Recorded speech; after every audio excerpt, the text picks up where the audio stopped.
Over the weekend, a British tourist faced a terrifying scenario when a harrowing encounter with an 8-foot bull shark just 10 metres from the shore on the coast of Trinidad and Tobago left him fighting for his life. Thankfully, Peter Smith is now awake and communicating, but his ordeal begs the question, how common are shark attacks? And should holidaymakers be on high alert this summer? Well, joining us to shed light on this topic are naturalist Nigel Marvin and shark attack survivor Andrew Phillips Newman. Good morning. Morning, both of you. Good morning. Morning. Nigel, tell us a little bit about this attack in Tobago. It was a bull shark, which is one of the most dangerous sharks in the world because they live in warm, shallow water where we play. They can go into fresh water. And again, they're incredibly rare. The last attack in the Caribbean was in the Bahamas. People shouldn't be frightened about going into the water. And if they wanted to get us, they've got such an array of super senses, we couldn't go in the sea at all. You know, they can detect electricity, smell blood in a swimming pool of water. So it's a very, very rare attack. I think there's 69 attacks, bites every year. So it's incredible. You know, you're more likely to be hit on the head by a coconut on holiday than bitten by a shark. I've watched some footage of you, though, Nigel, interviewing somebody surrounded by bull sharks, and he actually got attacked while he was talking to you about how you stay calm around them. Yeah, that was the most frightening moment of my career. Eric Ritter. We were standing in water in the Bahamas. His friend was throwing in bits of fish. These big bull sharks were around us. We had an underwater cameraman filming, and then he let out a cry of horror. Wow. And this shark took 45 centimetres of flesh out of his calf in one mouthful. Massive blood in the water. We jumped in, pulled him out. The shark skedaddled because there wasn't a feeding frenzy. That's another myth, because we ran in the water. But he was 3 months in intensive care and they rebuilt his leg with muscles from his buttocks. So it's horribly frightening. But he was the expert guiding me. You know, he was a shark. So, in fact, just before it happened, he was going to put a heart monitor on me and put some fish in my mouth and get the bull sharks to come and take the fish from my mouth. Thank goodness he didn't. Yeah, no, it was scary stuff. And I wasn't bitten, but of course I saw it very, very close, and I, still have nightmares about it. Then they really don't want to attack us, but I mean they're not pussycats. No.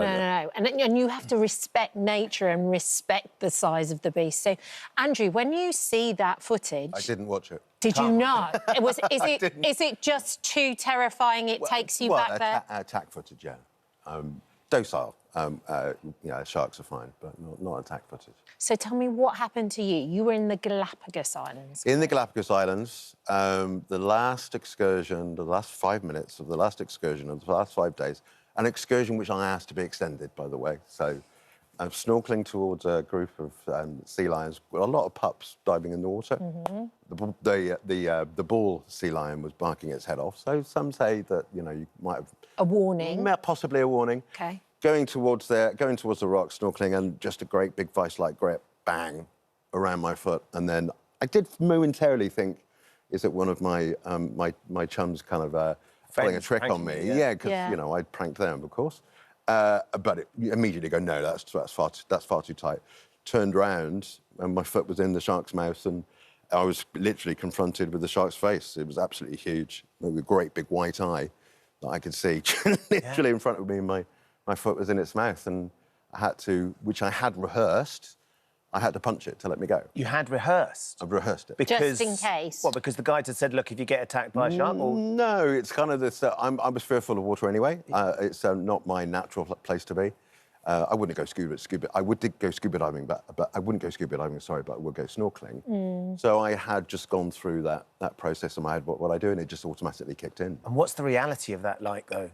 Because you've got your foot in the mouth of the shark and you're punching the shark in the nose. Yes. It seems ridiculous, but that's the only way you got... That's the only way that you can be let go, and a lot of the people, which part of the bike club, which I know we'll talk about, the survivors all fought back. Wow. And when you say the bike club, is it like Fight Club, but you do talk about it That's together? Right. You do talk about the bike club. So it's basically a collection of people that have all managed to survive shark attacks. And if they all punch them, essentially, in the nose? Yeah, some were left unconscious because bull sharks, when they come in hard. Right. So a couple of people have been knocked out and then come to. Or they've got a group of people around them. So much like Peter, he had a group of people around him. So even though, of course, he was only waist deep. So it's in, yeah, if I'm sure a lot of viewers won't find themselves in this situation, but those that have, they fought back. It's definitely the thing to do, yeah. should you. So you've been bitten, but you're in the Galapagos, which is a pretty remote space, Right. and then you need obviously need some hospital support. Yeah. What happened next? Well, I then got hauled back onto the boat, and that's when the captain turned around and said, it's actually 3.5 hours to the nearest island. And I was like, I don't think I'm going to be here in 3.5 hours. Because you're bleeding profusely, and you ended up breaking a bone and ligaments. Yeah, absolutely. So I could see literally inside my foot.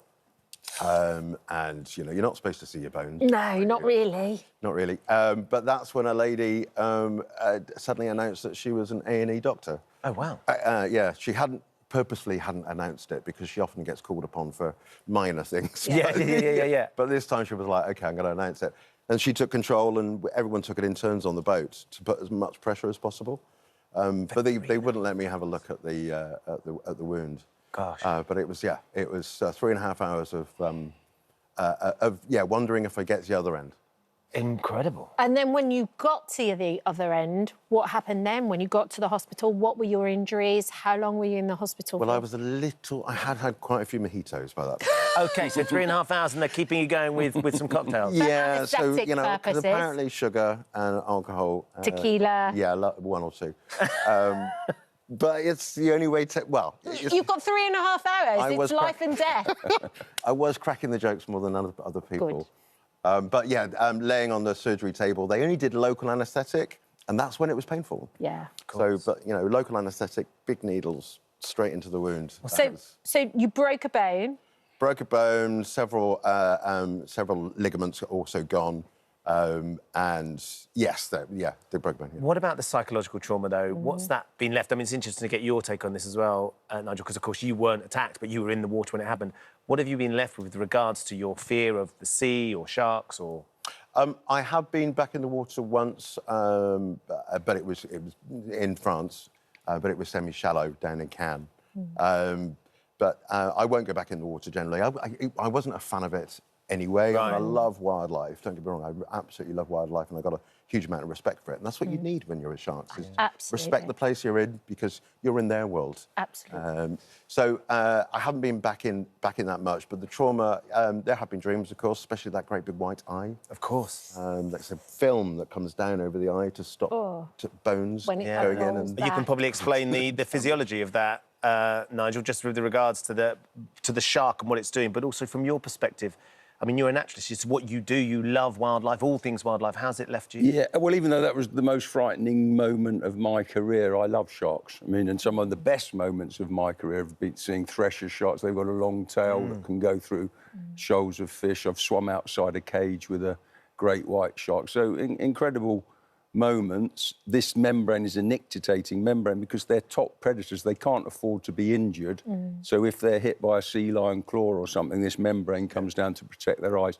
But the real message is, if we were a group of sharks here talking about people, if there was a shark Spielberg, he would make a thriller about us, because every year 80 million sharks are killed by people. Wow. Now. And they cut the fins off, use the fins for soup, throw them back in the water. It's a terrible, cruel death. They're declining all over the oceans, and we rely on them to, you know, keep the oceans healthy. So that's the take-home message. Shark attacks are so rare. They're not out to get us, but we're killing 80 million a year of them. Yeah, we need to respect our environment. Well, thank you for coming and sharing your story as well, Andrew. I'm glad you're well. I think you've reached out to Peter. We have. We're trying to reach out to Peter. So if anyone who's watching the show knows Peter and could tell him about the Bike Club, there's 400 people there ready to support him. To help him. Okay. And it's a long recovery. Yeah, gosh, absolutely. Thank you. Thank Nigel, you. good to see you. Thank you.